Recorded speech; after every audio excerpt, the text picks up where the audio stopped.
창세기 말씀에 창세기 오늘 첫 번째 줄 창세기 25장 19절 말씀을 우리가 한글로 읽고 또 히브리어로 읽어보도록 하시겠습니다. 창세기 25장 19절 말씀 다 같이 합독하십니다. 아브라함의 아들 이삭의 후에는 이러하니라. 아브라함이 이삭을 낳았고. 우리가 히브리어로 한번 읽어보십니다. 벨레 톨레도 이차 벤 아브라함 아브라함 홀리드 에트 이차. 아멘. 여기서 이츠하크는 이츠하크 이렇게 표현하는데 이삭이죠. 이삭의 이름이 히브리어로 이츠하크 이렇게 되겠습니다. 이것은 번역하다 보니까 이삭 그렇게 된 거죠. 이 원어상은 이츠하크 이렇게 합니다. 그리고 오늘의 제목은 톨레도트죠. 두 번째 단어 톨레도트. 그래서 톨레도트, 이 톨레도트는 계보, 족보, 후예, 자손 이런 단어로 번역되겠습니다. 그래서 오늘의 톨레도트 계보 이 말씀을 통해서 함께 은혜를 나누십니다. 이 첫 번째 알리아 말씀은 이삭의 후에 이렇게 제목을 정했는데요. 오늘의 톨레도트는 바로 이삭, 아브라함의 후손에 대해서 기록하고 있습니다. 그래서 이 본문에 아브라함의 아들 이삭의 후에는 이러하니라 라고 기록이 되어 있죠. 그래서 창세기 25장 19절에 아브라함의 자손, 이삭의 후에는 이러하니라 라고 말씀하는 것이 이 말씀과 비슷한 말씀이 마태복음 1장 1절에 기록되어 있죠. 아브라함과 다윗의 자손 예수 그리스도의 세계라. 그래서 아브라함의 자손 아브라함의 아들 이삭의 후예라는 그 말씀이 계속해서 진행돼서 아브라함과 다윗까지 진행이 되고 또 다윗의 자손 또 예수 그리스도의 세계라 이렇게 표합니다. 그래서 창세기 12장에서부터 하나님이 믿음의 나라를 세워나가기 시작하죠. 그 믿음의 나라의 조상이 아브라함이고 그 아브라함의 계보를 통해서 이 구약의 완성이 이 토라의 완성이 그야말로 토라에서 가르치고 있는 가르침이요 지침이요 원리가 되는 그 원리의 핵심이 실체가 바로 예수 그리스도죠. 예수 한마시아 그 예수 그리스도를 통해서 이 믿음의 나라가 완성됩니다. 그 믿음의 나라에 저와 여러분이 예수 하마시아 그분을 나의 임금과 구주로 모셔드림으로 우리가 그 예수의 나라에 동참하게 되는 것이고 예수 그리스도를 믿는 자는 바로 아브라함의 후손이다라고 성경은 말씀하고 있습니다. 왜냐하면 그분이 아브라함이 믿음의 조상이기 때문에 그래요. 그래서 바로 이 성경 속에서 창세기에서 말씀하고 있는 그 말씀이 결국은 이 예수께서 이 땅에 재림하셔서 이 천하를 통치하는 그때까지를 말씀하고 있으니까요. 하나님은 이미 처음부터 끝을 계획하신 거단 말이에요. 그래서 이사야 46장 10절에 하나님은 10초부터 이미 종말을 다 말씀하고 있다고 해요.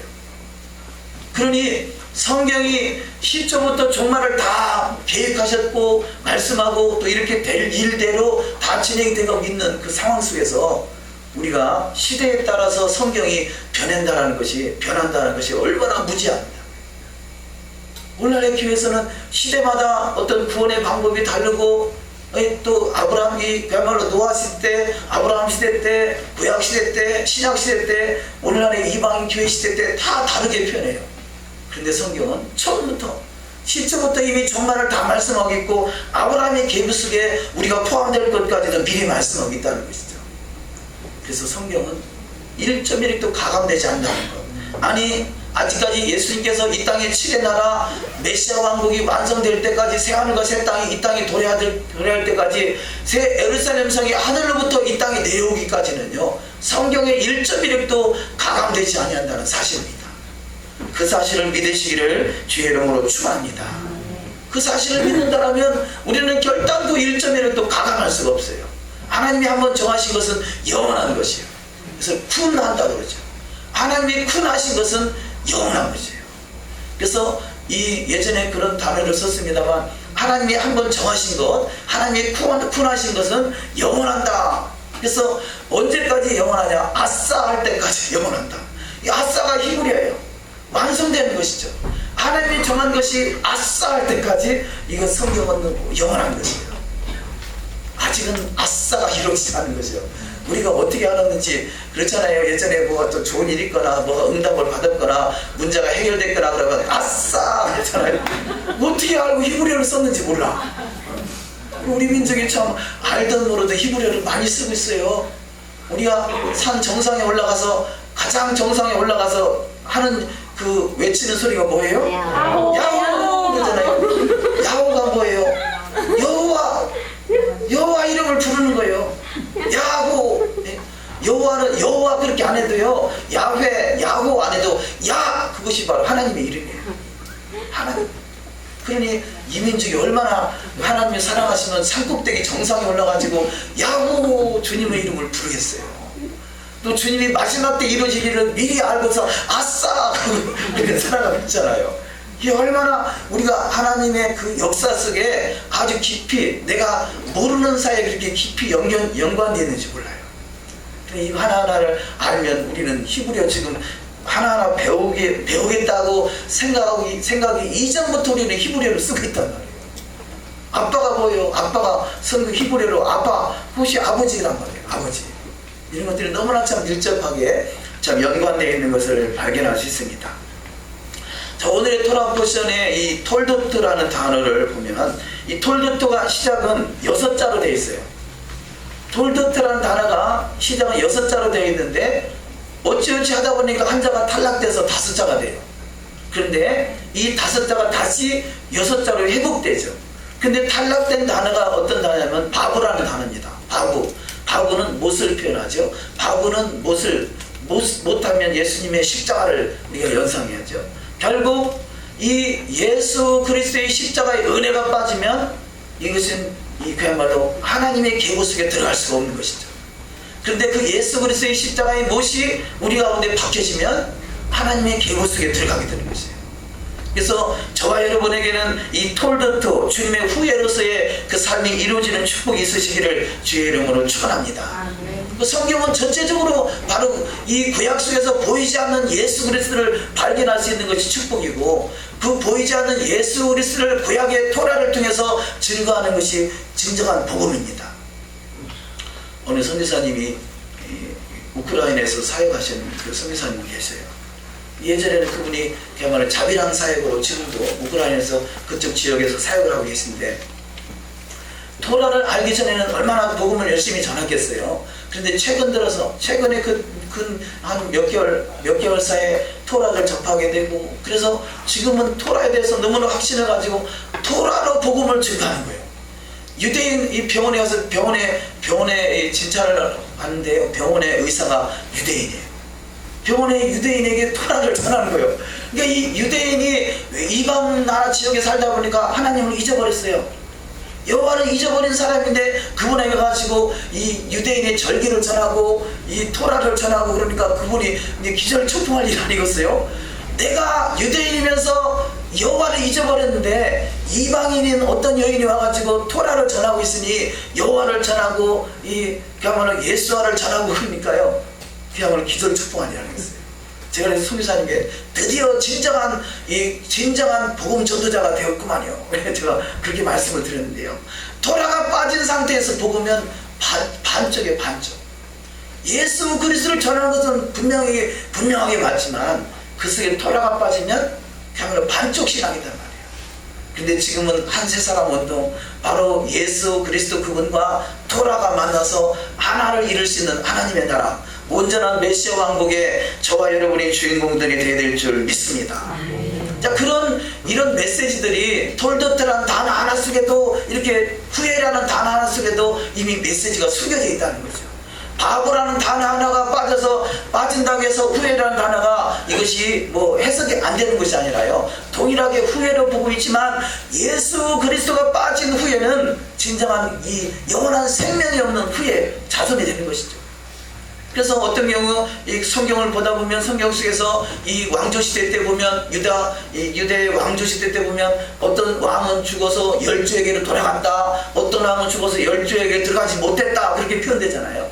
그 그것이 뭐겠어요? 열조에게 돌아갔다는 것은 바로 예수 하마시아 그 바보 못이 포함돼서 하나님의 계보 속에 포함되는 것이고요. 그렇지 못한 것은 바로 우리가 그 당시에 구약 속에서 예수 그리스도를 알던 모르던 열조에게 돌아갔다는 것은 하나님의 언약 백성으로서 인정을 받았다는 거죠.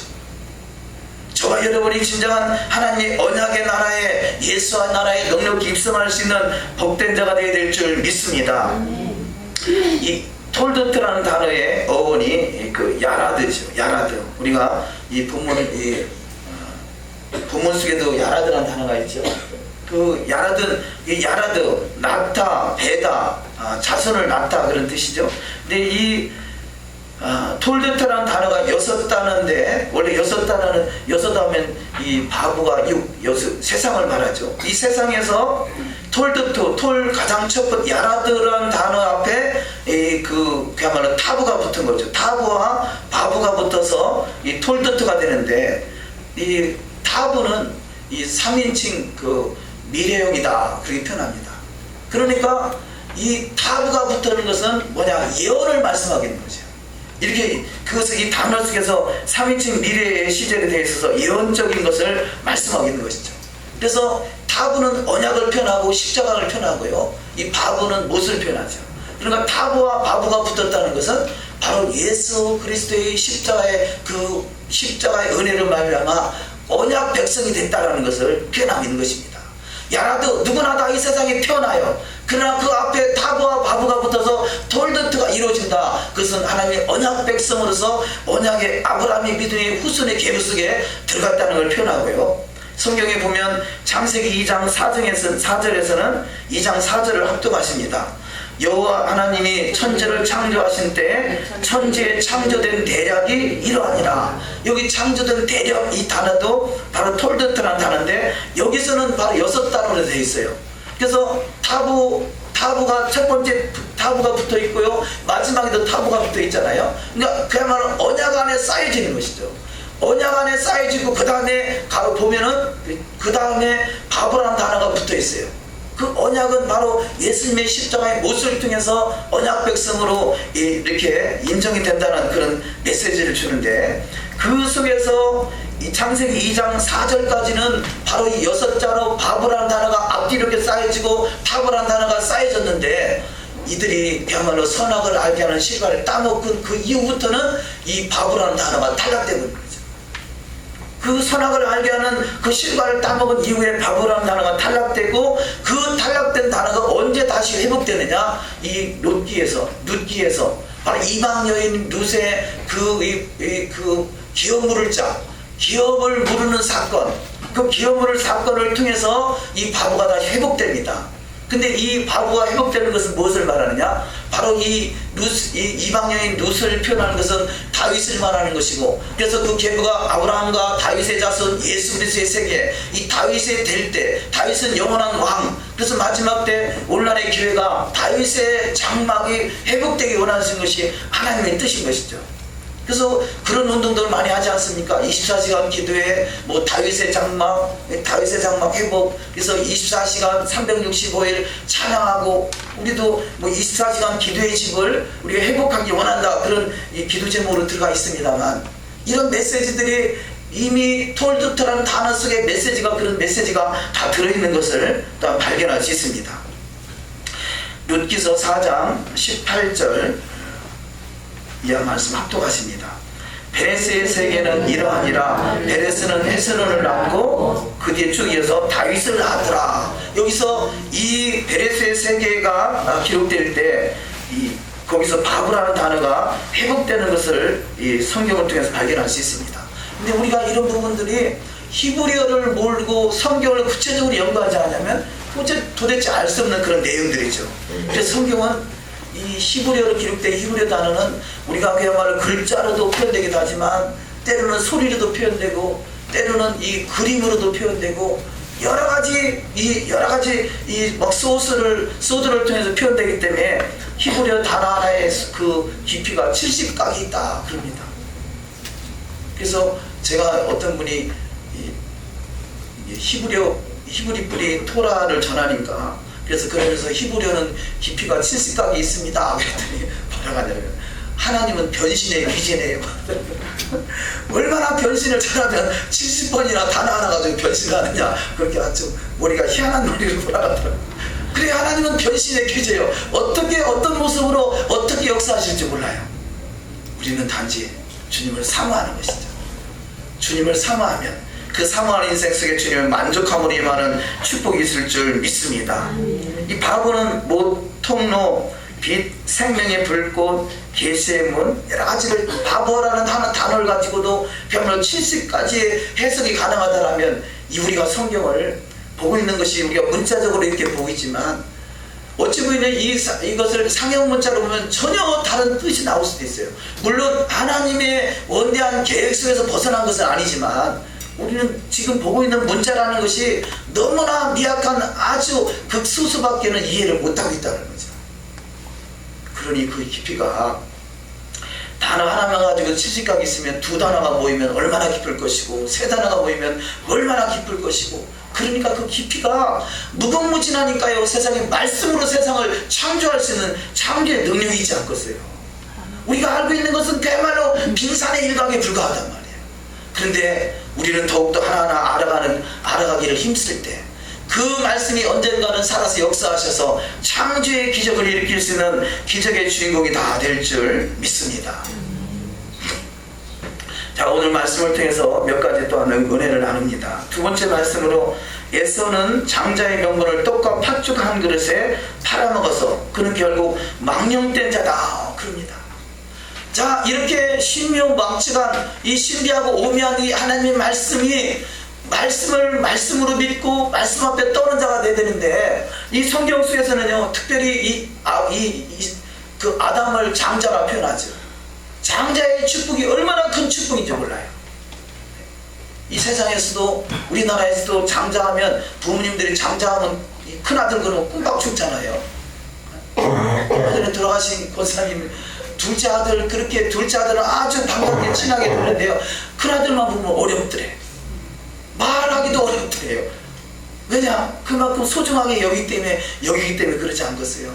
자, 성경적인 문화를 몰라도 장자는 그렇게 소중하게 여기는데, 아유, 지금도 이 장자들이 옆에 가서 앉아있잖아. 엄마 옆에 가서 저기도 장자 앉아있고 저쪽도 앉아있고, 자리 많은데 거기서 앉아있겠어. 그만큼 장자는 소중하게 여기기 때문에 그러지 않겠어요. 근데 성경 속에서 장자는 더 귀하게 여긴단 말이에요. 성경 속의 장자는요, 제사장이고요, 왕같은 제사장이고, 천하를 다스릴 수 있는 왕권을 부여받을 수 있는 축복이 장자에게 있단 말이에요. 그런데 그 장자의 축복을 에서는 별로 대수롭지 않게 여겼어요. 왜냐? 하나님의 말씀에 대한 이 소중성을 별로 인식하지 않았기 때문에 그렇죠. 그가 하나님의 말씀을 제대로 알고 깨달았다면요, 그 장자의 축복이 얼마나 큰 축복인가 알았을 것이에요. 자, 에서와 야곱의 차이가 뭡니까? 에서는 늘 밖으로 돌고요, 사냥이나 하러 다니고, 그냥 밖에 나가서 날뛰는 걸 좋아하는 친구, 힘쓰는 걸 좋아하는 친구였다면요, 야곱은 그가 정령한 사람이다 그래요. 그 말은 뭐냐? 그가 장막에 앉아서 열심히 토라를 공부하는 사람이다. 열심히 주야는 말씀을 묵상하는 자였어요. 그래서 마리아와 마르다의 차이가 뭡니까? 마르다는 열심히 음식 만드는데 분주했지만, 마르다는 예수님의 발 앞에서 열심히 말씀을 경청하고 그 말씀을 계속 이 말씀을 채워나가는데 그것은 만족함을 얻었던 사람. 그래서 마리아는 복 있는 자라는 거죠. 저와 여러분이 더욱더 복 있는 자가 되시기를 주의 이름으로 축원합니다. 말씀을 더욱더 사모하시기를 주님의 이름으로 축원합니다. 그래서 에서는 결국 이 장자권에 대한 소중성을 잊어버리고, 결국은 이 팥죽 한 그릇에, 떡 한 조각과 팥죽 한 그릇에 그 장자권을 이 야곱에게 팔아먹고 말았습니다. 그 말씀을 히브리서 12장 16절에 이렇게 표현합니다. 합독하십니다. 음행하는 자와 혹 한 그릇 식물을 위하여 장자의 명분을 판 에서와 같이 망령된 자가 있을까 두려워하라. 자, 우리가 하나님의 말씀을 알지 못하면요, 그 장자가 뭐 그렇게 소중한데, 아이고 나는 지금 배를 채우는 것이 중요한 것이지 그 장자가 뭐 소중하냐, 그렇게 생각할 수 있었을 것이에요. 그러나 성경을 알고 성경 속의 메시지의 의미를 안다라면, 장자의 축복이 얼마나 큰 축복이라는 걸 안다라면요, 누가 감히 장자의 꼴을 이 팥죽 한 그릇이 아니라 내 생명을 주고 바꾼다고 할지라도 바꾸지 않을 것이에요. 그런데 말씀에 대한 서정성이 없으니까 팥죽한 그릇에 장작권을 팔아먹죠. 이것이 여호와의 말씀 토라가 있는 자와 없는 자의 차이인 것입니다. 그때는 별로 대수롭지 않게 여겼을지 모르지만 그 인생이 지금까지도 이 에서의 족속들, 아랍 족속들이 장자권을 빼앗겨가지고 지금도 이 애걸복걸하면서 이 어떻게 하면 저 이스라엘 어떻게 하면 저 시기나게 해서 저들을 멸망시킬까, 지금도 호시탐탐 기회를 노리고 있는 것이 에서의 후손들이에요. 장자권 우습게 여기고 떡 한 조각과 팥죽 한 그릇을 팔아먹었던 그 장자권이 그들이 말씀을 사모하고 말씀에 대한 소중성을 깨달았다면 그런 일이 없었을 거 아니겠어요? 우리 지금이라도 말씀 한 절 한 절, 더더구나 지금 보고 있는 것이 창세기입니다. 창세기가 예전에 지나갔었던 옛날 이야기가 아니라 지금 우리에게 해당되는 말씀인 것이죠. 창세기가 이루어지는 것이 계시록인 것이고, 창세기 이루어지는 것이 주님이 다시 오실 때 다시 오시는 주님의 나라인 것이죠. 다음 말씀에 하나님을 향하여 화평함과 거룩함을 쫓지 아니하는 자는 하나님의 은혜에서 떨어져 아브라함의 계보 속에 들어갈 수 없다.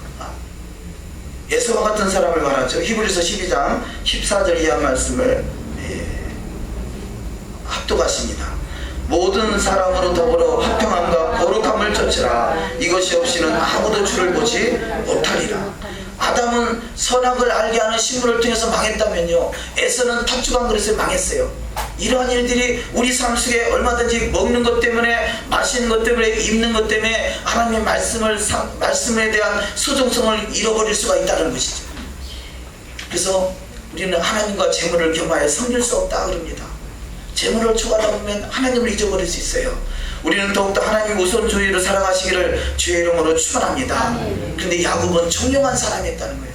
자, 이 종용하다라는 단어는 이 탐이라는 단어인데, 탐, 완전함, 완벽함, 온전하다, 행동이 바르다, 비난할 수 없는, 진실하다, 정결하다, 흠이 없다, 온전히 헌신됐다. 그 탐임 그랬어요. 탐임, 완전하다. 주님의 신부의 단장이 탐임인 것입니다. 주님의 신부의 단장이 바로 이 탐과 같이 종용한 자는 것이죠. 종용하다, 완전한 자, 더욱더 하나님 말씀 앞에 완전히 서기 위해서 힘쓰는 자가 되시기를 주의 이름으로 축원합니다. 자, 기록된 말씀이요, 내가 완전함에 이른다고 해서 구원의 조건이 되는 것이 아니라 이 여호와의 말씀 토라는 오직 그림자예요. 이것을 다른 말로 이 몽학선생이다 그러죠. 몽학선생이고 그림자예요. 이 토라가 실체는 아니에요. 토라가 실제로 여긴다라면 이 또한 미혹인 것이에요. 토라를 실제로 여긴다라면 이 또한 이게 우상이 돼요. 그래서 너희가 할례를 행해야 구원이 있다 이야기는요, 할례 자체가 우상이 되어버린 거예요. 그래서 사도행전 15장이나 갈라디아서에서 할례에 대한 할례를 얘기하다 보니까 이 율법은 지킬 필요가 없다, 이런 표현들이 뭐냐, 그것을 마치 지켜야 구원이 있다라고 생각하는 그것이 마치 실제가 되고 그것이 바로 구원자같이 보여지기 때문에 그것이 잘못됐다는 것이지, 할례나 율법 자체가 문제가 있다는 뜻은 아닌 것이죠. 그렇다면 우리는 이 할례나 율법은요, 그림자고 몽학선생이고 이것이 바로 예수님께 인도하는 바로 길라잡이가 되는 것이죠. 그래서 메시지를 그렇게 본다면 우리는 이미 구원받은 언약 백성이에요. 언약 백성은 그 언약의 말씀, 토라의 말씀을 통해서 주님의 신부로 잘 단장돼서 주님을 만날 수 있도록 인도하는 것, 이것이 바로 토라의 삶이요 종용한 자의 삶이 되는 줄 믿습니다. 다음 말씀에 이 야곱은 흠없는 완전함에 이르는 하나님의 은혜 안에 들어가는 자, 창세기 25장 5절 이하 말씀을 합독하십니다. 이는 아브라함이 내 말을 순종하고 내 명령과 내 계명과 내 율례와 내 법도를 지켰음이니라 하시니라. 이는 곧 물로 씻어 말씀으로 깨끗하게 하사 거룩하게 하시고 자기 앞에 영광스러운 교회를 세우사 티나 주름 잡힌 것이나 이런 것들이 없이 거룩하고 흠이 없게 하려 하심이니라. 아멘. 구원은 오직 예수 그리스도예요. 구원은 오직 그분의 십자가의 보혈의 공로로 구원받았어요. 구원받은 백성이 가야 할 곳이 교회인 것이죠. 그럼 맨날 교회 들어와서 구원 타령만 하고 있는 것이 아니라 세상에 있었던 사람이 구원받았기 때문에 교회를 온 것이고, 교회를 온 우리는 이제는 토라를 통해서 주님의 신부로 단장되어 가는 것, 이것이 바로 거룩하고 흠이 없도록 우리가 인도함 받는 것이죠. 그래서 이 아브라함은 창세기 12장에서 이미 구원을 받은 자예요. 그가 아브라함이 하나님을 믿으니 그를 의로 여기셨다 하시고 의로 여기신 그를 통해서 여호와의 말씀 앞에 순종하는 삶이 돼서 믿음의 조상이 됐죠. 그래서 25장 5절에 이는 아브라함이 내 말을 순종하고 내 명령과 내 계명과 내 율례와 내 법도를 지켰으니라. 우리는 끊임없이 평생 우리가 기억해야 될 것은, 자, 율법이 먼저냐 언약이 먼저냐 할 때 이것은 죽었다 깨어나도 언약이 먼저예요. 언약, 예수 그리스도의 십자가의 보혈의 공로로 구원받은 언약 백성에게 율법이 해당된다, 그거예요. 이 부분을 잘 기억하셔야 돼요. 만약에 율법이 먼저다, 율법을 지켜야 구원이 있다 하면 이거 율법은 우상인 거예요. 내가 성경을 보면서도 율법이 우상이 될 수도 있고요, 이 율법이 나에게 좋은 약이 될 수도 있죠. 그런데 그것을 마치 독 그러잖아요. 독이라는 것이 무조건 다 독이 되는 게 아니라 독을 잘 쓰면 약이 돼요. 그러니까 이게 약이 되느냐 독이 되느냐, 잘 쓰면 약이 되고 잘못 쓰면 독이 되는 거죠. 그 차이요. 율법이 마치 율법을 지켜야 구원이 있다라고 생각하면 이것은 독이에요.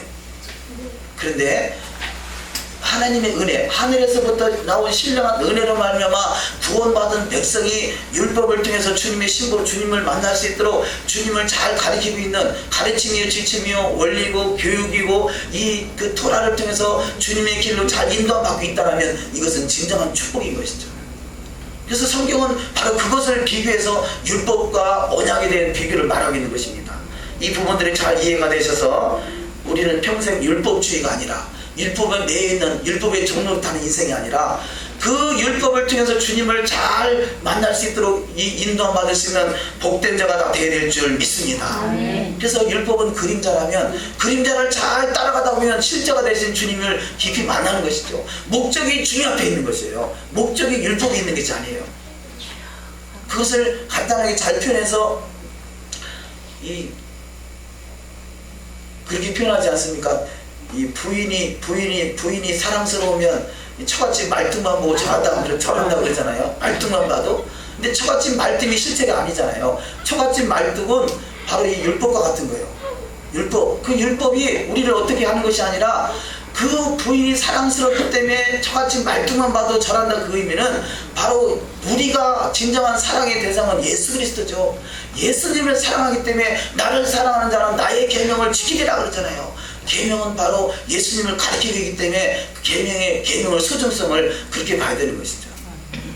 그래서 우리는 주님을 더욱더 사랑한다면 말씀의 1.1획도 가감하지 않냐고 말씀대로 일하는 삶이 될 것이고, 이 말씀이 가르치는 것이 뭡니까? 오늘 지금 장자권을 말하듯이 바로 이 말씀을 통해서 장자권이 이렇게 소중하구나. 근데 먼저 장자가 돼야 장자권이 나한테 해당이 되지요. 장자가 안 되면 그 장자권이 무슨 소용이 있겠어요? 먼저 우리는 언약 백성이 됐다는 것은 왕같은 제사장으로 부름을 받았다는 것이고요, 이미 우리는 장자권을 부여받았다는 것이고요, 장자권이 소중한가 소중하지 않은 것은 토라를 통해서 우리가 알아가게 되는 것이에요. 그러니까 이 토라가 또한 얼마나 귀한 것이겠어요. 근데 지금 이 시대에 우리 구원받은 백성들이 이제는 장자권이 회복되기 위해서 토라를 알아간다는 것이 얼마나 큰 축복이냐고요.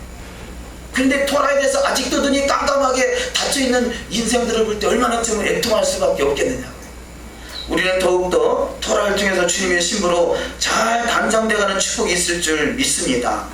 이 말씀을 잘 표현하고 있는 것이 이사야 61장 10절입니다. 다 같이 한번 합독하십니다.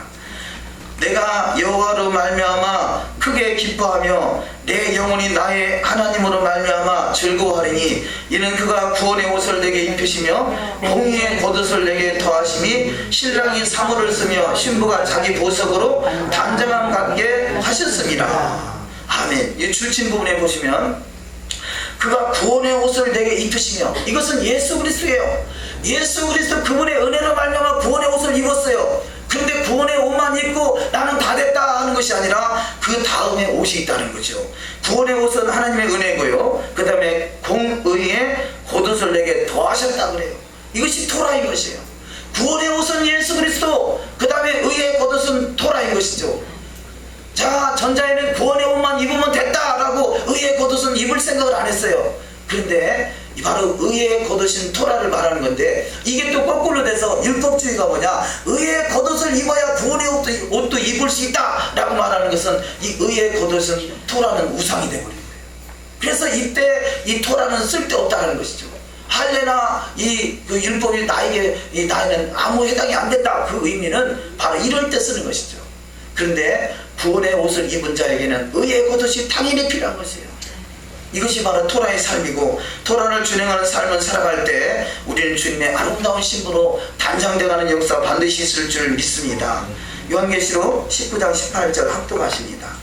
그에게 빛나고 깨끗한 세마포옷을 입도록 허락하셨으니 이 세마포옷은 성도들의 옳은 행실이로다 하더라. 아멘. 자, 내가 옳은 행실인가 그런 행실인가 어떻게 알 수 있겠습니까? 이 토라의 말씀을 통해서 우리는 바로 우리의 그 토라의 삶이 나의 거울이 되는 것이죠. 내가 바르게 가고 있는가 잘못 가고 있는가. 에서는 지금 이 바로 옳은 행실이 되지 못하는 것은 팥죽 한 그릇에 장자권을 팔아먹은 것은 바로 토라를 알지 못했던 증거고요. 그것이 그런 행실이었던 것이죠. 우리는 토라를 모르면 다 자기의 선하신 뜻대로 자기 뜻대로 자기 각기 행하여 자기 길로 갑니다. 근데 토라를 알면 자기 길로 갈 수가 없어요. 주님을 사랑하면 더욱더 주님을 사랑하기 때문에 저같이 말투만 봐도 저래야 되는데 어떻게 토라를 무시하고 갈 수 있겠어요? 우리는 더욱더 주님을 사랑하시기를 주의 이름으로 축원합니다. 그래서 이러한 삶을 살았던 사람들이 바로 아브라함이고 믿음의 조상들이죠. 믿음의 조상들은 말씀 앞에 떠는 사람들이었어요. 세 번째 말씀으로 물은 생명입니다. 오늘 본문에 이삭이 그랄 지역에 가서 그 정착을 해서 삽니다. 근데 그랄에서 이 아비멜렉의 그 도움으로 이 그랄에서 부자가 돼요. 물론 하나님은 이삭이 흉년을 만나가지고 애굽으로 내려가려고 하다 하나님이 너 애굽으로 가지 말고 그랄에 머물라고 그러죠. 그래서 그랄에 머물러서 이 부자가 되고 막 100배의 축복을 받았다 그래요. 그러니까 100배의 축복을 받으니까 이 그랄 지역에 있는 사는 사람들이 막 시기 질투가 나는 거예요. 이 말씀은요, 우리가 하나님의 은혜를 받으면 꼭 시기 질투하는 사람이 있어요. 교회 내에서도 그래요. 이것이 못된 거지만 그러나 우리가 은혜 받은 사람은 그런 것이 연연하면 안 돼요. 우리는 모든 이 세상을 초월하는 믿음으로 살아가는 축복이 있어야 될 줄 믿습니다. 그래서 미드라시에 보면 이 에색이라는 단어, 에색은 이삭이 그랄에서 우물을 3개를 파요. 근데 그 첫 번째 우물이 에색 우물이라 하고, 에색은 다툼이라는 뜻이 있고요. 이것은 제1성전, 솔로몬 성전, 솔로몬이 지었던 성전을 예언하고 있다고 표현합니다. 두 번째 심나라는 우물을 팠는데, 심나는 혼란이라. 이것은 두 번째 성전, 바로 스룹바벨 성전, 스룹바벨 성전을 표현하는데, 스룹바벨 성전도 혼란스러운 성전 무너졌죠. 세 번째 성전 르흐봇이라는 지역에서 또 샘을 팠더니 거기서 르흐봇은 넓은 장소다. 이 르흐봇은 제3성전. 자, 제1성전, 제2성전까지 있었지만 제3성전은 아직 앞으로 지어질 성전이다 그럽니다. 그런데 그랄 지역에서는 이 미드라시는 그랄 지역에서 지금 르흐봇 성전, 르흐봇 우물까지 판 것을 표현하는데요. 그 다음 그 성경 창세기 26장에 보면 부엘세바에서 또 이 우물을 팝니다. 그래서 부엘세바에서 또 우물을 파는데, 그 부엘세바에서 우물을 파는, 저는 그래서 이 말씀을 볼 때, 자, 제3성전까지를 미드라시에서 보고 있다면 저는 제4성전까지가 에스겔 성전이 되지 않을까 그렇게 생각을 합니다. 왜냐하면 제3성전은 영화도 나왔잖아요. 제3성전은 유대에서 이미 지으려고 다 준비를 해놨어요. 근데 이 성전을 짓기를 시작을 하는데 그것이 완성되지는 못하고 결국 멸망에 가져가는 것이 그 성전에 서지 않을까 그렇게 해석을 합니다. 그럼 제4성전은 언제냐? 바로 에스겔 성전, 에스겔서에 나오는 성전은 예수께서 재림하셔서 친히 지을 성전으로 그렇게 인식을 합니다. 근데 어쨌든 이 우물은 바로 생수, 우물은 이 생수는 이 유대인들에게 더더구나 광야에서의 우물은요 생명이고요. 그래서 우물은 결국은 생명이다 이렇게 표현하는 것은, 성경 속에서 매기 흐르는 것은 유대 지역에서 이 광야 지역에서 이스라엘 땅에서 우물을 한다, 생수한다, 그것은 결국 생명을 말하는 것이고, 이 생명은 그 예수 그리스도를 표현하죠. 그래서 나를 믿는 자는 내 배에서 생수의 강이 흘러나리라 그러잖아요. 생명을 받은 자에게 생명의 강이 흘러나오고 만물을 솟아나게 하는 것. 그래서 성경을 볼 때 우물을 표현한다, 물을 표현한다, 흐르는 물을 표현한다. 그러면 이것은 바로 생명을 말한다. 이것이 바로 결국은 중국적으로는 예수 그리스도를 표현한다. 이렇게 이해하시면 되겠습니다. 그래서 왜 세례 요한이 그가 요단강에서 이 세례를 베풉니까? 세례 요한이 한 말이 무엇인가요? 회개하라, 천국에 가까웠느니라, 이 말이잖아요. 자, 그러면 세례 요한이 회개하라, 천국에 가까웠느니라, 이것은 뭘 회개하라는 얘기겠어요? 지금 예수님께서는 아직 공생의 사역을 시작하기 이전에요. 공생의 사역을 시작하기 이전인데 예수님이 아무 말씀도 하지 않았는데 너희들이 왜 예수님의 말씀을 안 지키고 너희는 토라대로 살아가려고 하느냐? 토라를 버리고 예수를 믿어라. 그러니까 너희는 회개하라. 그렇게 말했을까요? 예수님은 등장도 하지 않았는데 우리가 얼마나 오해하고 있냐고요. 이 그야말로 율법은 전혀 상관이 없고 예수 그리스도를 믿는 믿음만 가지면 된다. 그러면 이 세례요한이 회개하라. 왜 회개하라고 하냐고요. 예수님이 아직 등장도 안 했는데 세례요한도 회개하라, 천국이 가까웠느니라 그러고요. 예수님도 오셔서 회개하라, 천국이 가까웠느니라. 그러면 둘이 충돌하나요? 세례요한은 너는 율법을 지켜라, 지키지 않는 걸 회개하라 그러고, 예수님은 너 율법 지키지 말고 나를 믿어라, 그를 믿지 않는 걸 회개하라, 이렇게 말한다? 이게 앞뒤가 안 맞잖아요. 앞뒤가 안 맞는 것을 앞뒤가 맞는 것으로 생각하는 것이 이게 참 얼마나 무지한 거냐고요. 예수님이 하시는 회개나 세례 요한의 한 회개나 똑같은 회개고, 그것은 토라를 벗어난 것을 회개하라는 것이에요. 그러니까 바로 예수님도 세례 요한을 통해서 그야말로 이 물세례를 받지 않습니까? 물론 예수님은 죄가 없으시지만 정결례죠. 유대인들이 성전에 들어가기 위해서는 당연히 내 몸을 씻고 들어가야 돼요. 몸은 말하자면 생수고 이 몸을 물로 씻는 것은 정결례인 거죠. 그러니까 우리가 오늘날의 교회에서 침례에 생명을 걸고 침례 때문에 침례냐 세례냐 이것을 또 얼마나 많은 또 사람들이 죽어나가는지 몰라요. 이게 얼마나 무지한 일들이냐고요. 왜냐, 세례 요한이 외친 이 침례라기보다는 정결례라는 거죠. 정결례. 성전에 들어가기 전에 이 절기 전에 몸을 씻고 성전에 들어가는 거죠. 그래서 천국이 가깝다는 얘기는 뭐겠어요? 천국은 하나님의 성전이 천국인 거예요. 오늘의 샤밧이 바로 천국인 것이에요. 그래서 샤밧 안에 들어오기 전에 우리는 몸을 나름대로 씻고 옷도 깨끗하게 입고 오지 않았어요? 왜냐하면 우리가 지금 교회 간다, 샤밧을 지키러 간다, 안식일을 거룩하게 지킨다, 그 얘기는 내가 지금 천국으로 들어간다, 그 얘기예요. 우리는 지금 천국에 들어와 있는 거예요. 할렐루야. 그러니까 성전에 들어가는 것은 결국 천국 하나님의 나라를 들어가는 것이죠. 그렇기 때문에 하나님의 나라 들어가기 전에 회개하라, 그 얘기는 몸을 씻고 들어가라는 거죠. 예수님이 왜 그 성만 장식 때 제자들의 발을 씻겨주겠습니까? 내일이면 성전에 들어가서 유월절 어린 양을 잡아서 어린 양을 잡고 어린 양 그 성전에 절기를 지켜야 되는데 예수님이 친히 제자들에게 정결례를 해주는 것이죠. 그래서 물은 곧 이 생명을 말하고 결국 생명은 예수 그리스도 그분을 표현한다는 말씀을 드립니다. 창세기 26장 14절을 합독하십니다. 양과 소가 때를 이루고 노복이 힘이 많으므로 블레셋 사람이 그를 시기하여 그 아비 아브라함 때 그 아비의 종들이 판 모든 우물을 막고 흙으로 메웠더라. 자, 이 이삭이 농사에서 100배의 결실을 맺으니까요, 그 그랄 지역에 살던 사람들이 배가 아파가지고 이삭이 우물을 파면 와서 메워버리고, 다른데 우물을 파면 또 메워버리고, 다른데 우물을 파면 또 메워버리고, 이게 세상이에요. 세상이 저와 여러분을 미워하거들랑 그것을 이상하게 볼 것이 아니라 이것은 당연한 것이에요.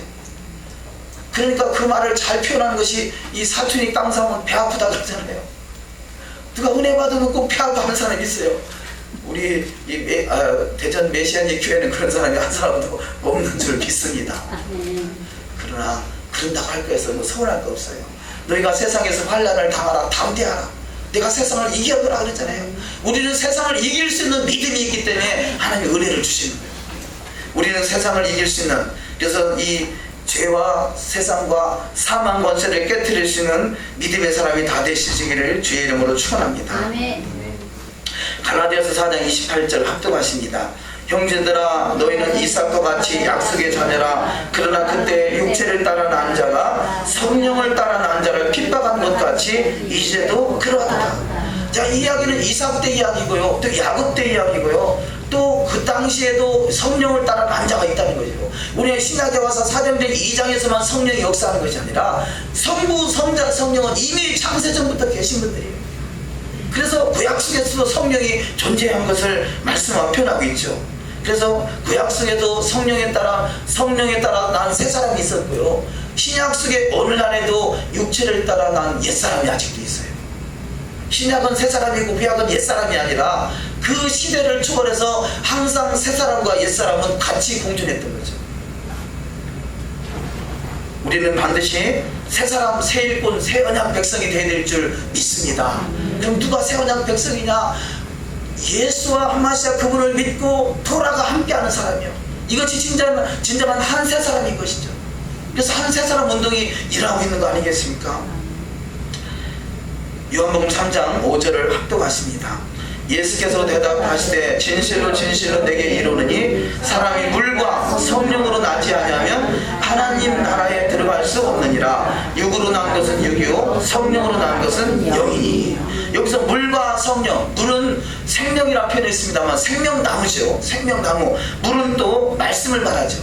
물은. 그래서 말씀에서 벗어나는 것은 사망이요 말씀 안에 거하는 것은 생명인데, 자, 말씀이 생명을 주어진 것이 아니라 생명을 받은 우리가 생명수를 마시아 계속 영생할 수 있듯이 바로 말씀은 그런 역할이죠. 그래서 물과 성령 하나님의 영으로 난 사람에게 물이 들어가고 말씀이 들어가서 생수가 강같이 흘러가는 축복이 있을 줄 믿습니다. 네 번째 말씀, 브엘세바 교회. 지금 조금 전에 글 안에서 세 군데의 그 샘을 팠으나 이제는 다시 네 번째 샘을 팠는데, 네 번째 샘이 창세기 26장에서 브엘세바에다 판 그 샘입니다. 이 브엘세바에서 왜 브엘세바를 교회라 표현했느냐? 브엘세바의 부엘은 이 우물, 샘물, 웅덩이라는 뜻이고요. 세바는 7이라는 뜻이에요. 자, 7이 완성된 웅덩이, 7이 완성된 생수, 그러면 어디겠습니까? 이것은 바로 천년왕국을 말하는 거죠. 천년왕국, 메시아 왕국, 7이 완성되는 그 왕국. 그래서 이 브엘세바에서 큰 환난을 당했을 때 브엘세바에서 기도하면 다 즉각 다 응답을 받았어요. 이 하갈이라는 여인도 그랬고요, 아브라함도 그랬고, 이삭도 그랬고, 이 브엘세바 응답의 웅덩이, 응답의 샘이 있는 곳. 바로 오늘날의 교회는 하나님의 응답이 있는 곳이에요. 하나님이 거하시는 처소가 되는 줄 믿습니다.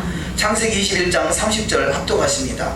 아브라함이 가로되 너는 내 손에서 이 암양 새끼 7을 받아 내가 이 우물판 증거를 삼으라 하고, 두 사람이 거기서 서로 맹세하였으므로 그것을 브엘세바라 이름하였더라. 브엘세바, 이 브엘세바는 바로 7이 완성된 우물. 그러면 7이 완성된 우물이 어디겠어요? 바로 이것이 메시아 왕국, 천년왕국, 주님이 재림하셔서 다스릴 나라죠. 그래서 이 지금 브엘세바지요, 브엘세바, 아브라함이 그가 정착한 곳이 브엘세바고, 거기서 수십 년 동안 주님의 그 하나님의 역사 생육하고 번성하고 충만하고 또 하늘의 별과 같이 바다의 모래와 같이 많은 자손을 잉태케 할 시작점이 바로 브엘세바랍니다. 브엘세바. 그래서 앞으로 주님이 재림하셔서 이 브엘세바라는 지역이 엄청난 중요한 지역으로 아마 부각되지 않을까 싶습니다. 지금까지도 브엘세바는 그냥 하나의 아브라함의 우물이 있는 하나의 성지 정도로만 보이지, 거기는 황량한 광야예요. 아직도 에셀나무가 좀 서있고 그냥 광야 속에 우물이 덩그러니 있고, 그 덩그러니 그 우물 속에 들어가서 구경할 정도지 그렇게 별로 이게 중요한 자리에 인식되지 않지만, 주님이 다시 오실 때는 바로 이스라엘이 온전히 회복되고 브엘세바가 아주 중요한 자리가 될 것이다, 그런 이 마음의 감동이 됩니다. 그래서 어쨌든 지금은 유대 지역, 과거에는 성지순례를 가도요, 유대 광야는 별로 볼 것이 없었어요. 갈 일이 없었는데 지금은 토라, 메시아의 관점에서 어떤 시각을 가지고 있는 사람들은 유대 광야를 아주 소중하게 여겨요. 왜냐, 지금은 아직까지 황량한 광야밖에 안 되지만 앞으로 이 땅이 그야말로 사막의 강이 넘쳐 흐르고 그곳에서 그야말로 아름다운 동산, 에덴 동산으로 바뀌었을 거 생각하니까 그 참 아름다운 그곳을 미리 바라보고 있는 것이죠. 저와 여러분이 브엘세바에서 입성할 수 있는 복된 자가 되시기를 주의 이름으로 축원합니다. 아직 거기 빈 땅이 많을 것 같아요. 가서 찜해놓으세요. 아멘. 말씀을 쭉 그대로 넘어가셔서 부엘세바와 같이 응답받는 기회가 되시기를 주님의 이름으로 축원합니다. 다섯 번째 말씀, 다섯 번째 알리야, 하나님이 예정하신 뜻대로, 하나님이 모든 것을 예정하신 뜻대로 운행하신다는 거죠. 지금 이삭은 그야말로 순종의 대명사를 할 수 있어요. 근데 이삭이 순종의 대명사이긴 하지만 이삭이 아이가 없어서 아이를 낳을 수 있도록 기도했어요. 그래서 리브가를 통해서 이 이삭이 에서와 야곱, 에서와 야곱 두 아들을 낳았는데, 이 처음에 이삭이 아들이 없어서 하나님께 기도했더니 하나님께서 아들을 줬는데 한꺼번에 둘을 준 거죠. 에서와 야곱을 줬어요. 근데 이 에서와 야곱이 뱃속에서 싸우는 거예요. 뱃속에서 얼마나 싸우는지 세상에 이삭이 하나님께 그것을 기도할 만큼, 도대체 아이들 둘이 뱃속에서 그 부인 뱃속에서 얼마나 싸우되는지 부인이 못 살겠습니다. 하나님 어찌하면 좋겠습니까? 그렇게 기도했더니 거기서 하나님이 예언적인 말씀을 주고 큰 자는 어린 자를 섬기리라, 그 말씀을 주셨잖아요. 그런데 그렇게 응답을 받았던 이삭이 막상 자식이 태어나니까 육의 에서가 더 크게 보인 거예요.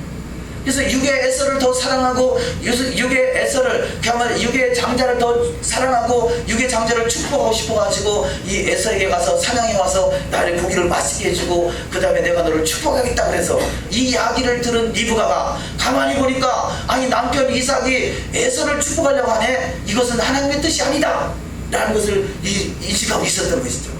그래서 어떻게 해서든 야곱을 축복받게 하기 위해서 야곱에게 가서 이 염소고기를 맛있게 해가지고 대신 변장을 해가지고 그 야곱이 먼저 축복을 받지 않습니까? 이것은 어찌 보면, 자, 이삭은 원래 하나님의 의도대로 야곱을 축복하게 하려고 했던 것이 아니라 에서를 축복하려 했던 것. 우리의 사람이 세상을 의지하고 세상을 바라보고 말씀을 잊어버리면요, 순간에 우리는 자기가 나올 수 있어요. 자기 뜻대로 신앙생활 할 수 있어요. 근데 마침 리브가라는 현숙한 부인이 있었기 때문에 하나님의 뜻대로 야곱을 축복하는 일이 됐지만, 리브가의 믿음을 통해서 일이 진행이 됐던 거 아니겠습니까? 우리가 여호와의 말씀을, 토라를 모르면 다 자기 뜻대로 신앙생활을 하려고 해요. 자기 뜻이 뭡니까? 자기 뜻대로 하려고 하는 것이 이게 하마스입니다. 하마스. 섞인 것이 아랍이고요, 자기 뜻대로 아주 강팍해지는 것이 하마스입니다. 하마스. 이슬람의 무서운 세력을 하마스라고 그러잖아요. 하마스. 내 뜻대로 신앙생활하는 것은 하마스예요. 왜냐? 섞였기 때문에 그래요. 그런데 순결한 여호와의 말씀으로 잘 단련된 사람은요, 죽었다 깨어나도 말씀에서 벗어나지 않게 된다는 거죠. 리브가가 그렇게 말씀의 순결함을, 그거 소중성을 알고 있었기 때문에 하나님이 과거에 응답하신 그 응답의 뜻을 이루기 위해서, 내가 어떤 이 일을 통해서 어떤 화를 당하더라도 내가 당할 테니 축복은 네가 받아라 하고 야곱을 축복하고 있는 거 아니겠습니까? 그래서 이 창세기 27장 그 예정하신 뜻대로 마지막 말씀 되겠습니다. 창세기 27장 12절 말씀을 합독하십니다. 아버지께서 나를 만드실진데 내가 아버지께 속이는 자로 배울지라 복은 고사하고 저주를 받을까 하나이다. 어미가 그에게 이르되 내 아들아 너의 저주는 내게 돌리리니 내 말만 쫓고 가서 가져오라. 자, 이 리브가는 야곱을 축복받게 하기 원하는 마음이 있었는데 이 야곱의 마음이 찔리잖아요. 형을 놔두고 어떻게 내가 형을 속이고 가서 내가 축복을 받을 수 있단 말입니까? 그랬더니 리브가가 내 아들아 너의 저주는 내게 돌려라. 이게 부모의 심정 아니겠어요? 우리가 진정 주님을 향해서 주의 말씀을 이루어가는 데 있어서요, 그것은 저는 이 세상적인 방법으로 세상적인 저주가 임한다 할지라도 우리는 말씀이라면 가야 돼요. 할렐루야. 이것이 믿음의 사람이요. 저주는 내가 받을 테니 축복은 네가 받아라. 한번 옆에 사람한테 한번 해보세요. 저주는 내가 받을 테니 축복은 네가 받아라.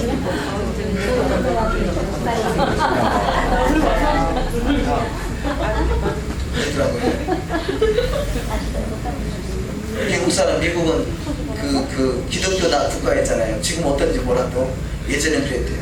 예전엔 미국 사람들은 너 살고 나 죽자 그랬는데요, 일본 사람들은 너 죽고 나 살자, 한국 사람은 너 죽고 나 죽자. 우리는 그리스도인요, 너 살고 나 죽자. 이 리브가가 그런 마음을 가졌으니까 야곱에게 축복이 하지 않을겠어요. 그런 복된 자가 되시기를 주의 이름으로 축복합니다. 다음 말씀 여섯 번째, 교회의 역사. 교회 이스라엘은 결국 교회의 역사인 것이죠. 이것이 깜깜하니까 이스라엘의 역사가 교회의 역사가 그래요. 아니 이스라엘의 구원이 다르고 이방인의 구원이 다르다. 율법은 이스라엘에게 준 것이지 교회에 준 것이 아니다. 그렇게 또 주장하는 우리가 있죠. 근데 성경은 창세기가 결국 계시록이라고 했잖아요. 이것이 성경의 한 권으로 쫙 맥이 이어져가고 한 스토리로 이어져 있다는 사실을 믿는다면 우리는 결코 그렇게 말할 수 없죠. 여호와 하나님이 예수와 하나님이다라는 것을 인정하지 않을 때는 여호와와 예수가 다르다라고 볼 때는 그야말로 구약과 신약이 다르다고 봤지만 여호와 그분이 예수와 그분이다라는 것을 믿는다면 우리는 다른 하나님으로 볼 수가 없죠. 그렇다면 이스라엘은 바로 교회의 시작점인 것이죠.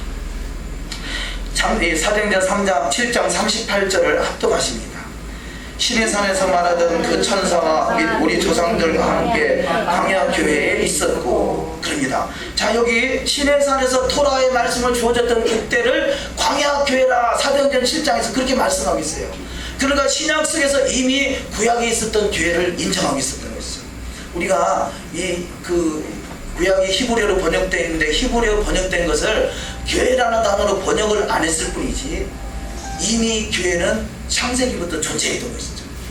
그 말씀을 바로 사도행전에서 말씀하고 있고 사도행전 7장 38절 말씀에 생명의 도를 받아 우리에게 주던 자가 이 사람이라 그래요. 그러니까 시내산에서 주어졌던 말씀이 토라가 생명의 도라는 것이죠. 생명은 예수 그리스도고 그 도가 뭡니까? 법이 아니겠어요.